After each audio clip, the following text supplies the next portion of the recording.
Hey everyone, we are on week 2 of March Madness. I hope you're ready for your next 7 moves in the classical mat repertoire.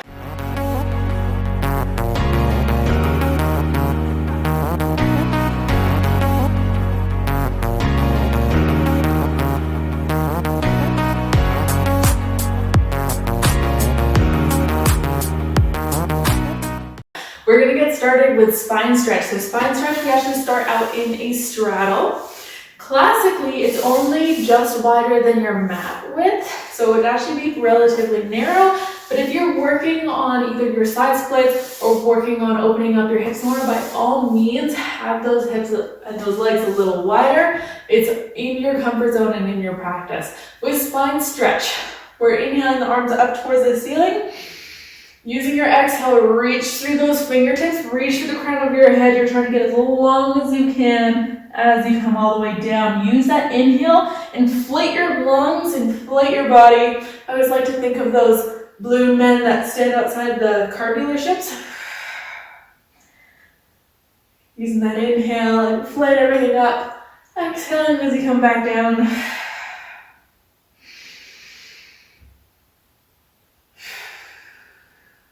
If this feels like too much pressure on shoulders, you can either go hands behind head, hands across your body, or you can slide your hands along the mat. Just make sure that when you're sliding, you're not hunching. So really reach and coming back in. We're gonna do one last one. Coming all the way on up. So our next one is our open leg rocker. Open leg rocker is always a fun one. It's another rolling move. So if you've tuned in last week, we had our first one, roll like a ball. Open leg rocker is you're taking your ankles or your calves in your hands, you're reaching those legs up towards the ceiling, you're inhaling so big you roll backwards, and then exhaling, you come back forwards, putting on those brakes. Inhaling back, and then exhaling forwards. If this feels a little tough, you can always bend those legs, bring your elbows on the insides of your knees, inhaling to roll back, exhaling to roll forward. This will help keep you from grabbing hold of your legs, but also means that you don't have to have quite so much flexibility and balance to have the legs straight. And then you can always work on reaching further. We're going to do one last one here. Coming all the way up. Next up is our corkscrew. So corkscrew is yet another inversion. We have a lot here. Hands are going to be down by your side. Legs are going to be squeezing together nice and pointed. We're going to come up into the top of our jackknife or until your legs are up at 90. Coming all the way up. You're going to twist your hips to one side. So right now I'm twisting, so then my hips are pointed more towards my right side, or more towards you guys. I'm going to roll down that side of my spine. Keep those toes more towards the right. Circle all the way down and around to the left, and then come up the left. Pause at the top, roll down the left, circle all the way down and around, up to the right. If you're not coming up into your full jackknife, that's totally fine. You can do the same horseshoe or U shape down here. If you want to add into that, you could do your horseshoe shape and then a little lift.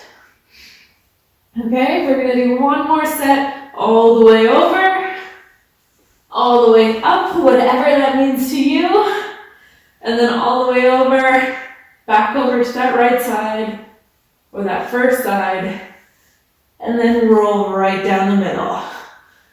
Awesome. So next up, we're going to come all the way on up.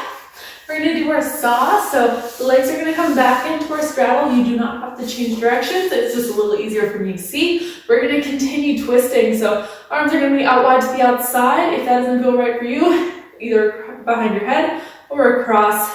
Listen to your shoulders. You're going to twist to one side, reaching for that leg, and then reaching up, flipping your palm, reaching up through that back arm, and then coming on up, untwisting, twisting the other way. Exhale, flip your palm, reach forward and reach up through that back arm. I've got lots of mobility in my shoulders, so I can really exaggerate the lifting up, but so do what feels right for you. Anything that goes on with my goofy shoulders, you definitely do not have to mimic. Inhaling and then exhaling. We're going to do one more on both sides here. Twist, exhale, lift, inhale, and then exhale. Awesome. So our next one is our swan or a swan dive. Fun fact, I am not good at swan dive. So you guys get to see me suffer a little bit. Swan, we're going to be down on our stomach. We're going to do a couple swans to prep. So legs would be traditionally squeezing together, but listen to your hips and your low back. If it means you want to have your legs hip distance apart, go for it.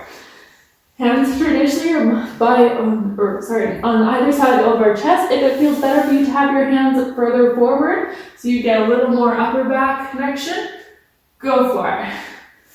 I am not the Pilates police, even though we are doing classical today. We're not going to hate on each other for doing things a little different because that's what feels right for our bodies.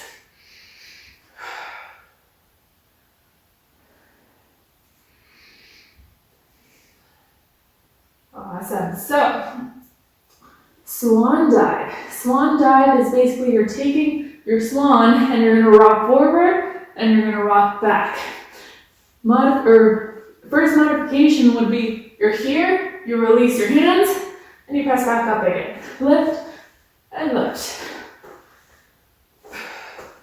So you want to take that and make it bigger. Arms are going to come out to the outside, and you lift and you lift. Don't laugh at my swan dive. I'm sorry. You're going to come on up, release the hands, lift and lift. So we got one last version of our swan dive. It's arms overhead. This one's my worst one yet. I may have mobile shoulders, but they don't like to lift. So we're still going to come up to the top of our swan. As we release our arms are going to come out in front. We're going to lift the lower body, then lift the arms. So when you're ready, reach, lift.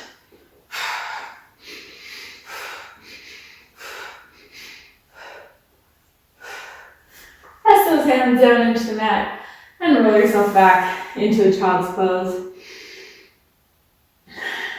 Because I have recently pulled a hamstring and I tend to get really bad lower back tension based on what my hamstrings are feeling like, I did leave my legs apart. Again, classically, you would keep them together. Sorry about that, guys, but that's what feels right for my body today. So we're going to lay down again. We've got two more moves left, single leg kick and double leg kick. So with single leg kick, traditionally, we're going to bring our arms out in front, slide those elbows underneath our shoulders, lifting up in your chest. And then we're going to try and lift our legs up as high as we can off the mat. If this feels like too much for your lower back or hips, bring those arms out further in front.